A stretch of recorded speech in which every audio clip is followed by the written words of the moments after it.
plans all before holiday season.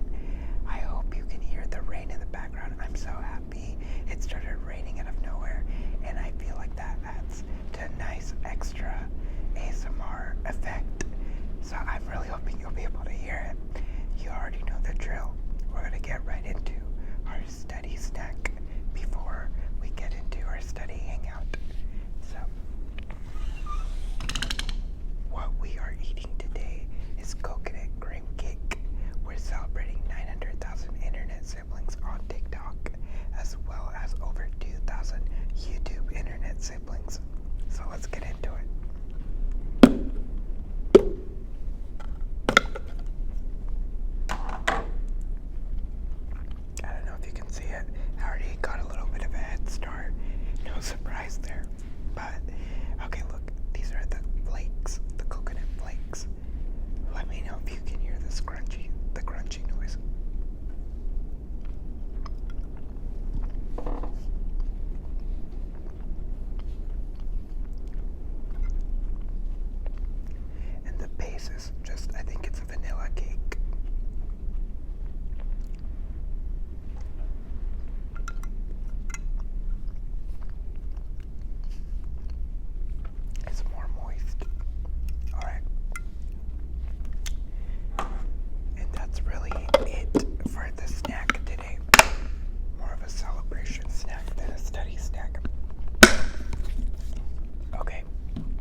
responsive to any form of co-regulation. The person expresses negativity, a reliable indicator of physiological state. While breathing quickly shifts physiological state from the bottom up, it's also possible to change the state from the top down. So basically, this article goes into like the physiological stressors, the visual representations of what an anxious person can look like, and how, in order to be calm, and coupling therapy with physiological regulators, both together are very important in allowing a client to feel calm. And I think examples that are given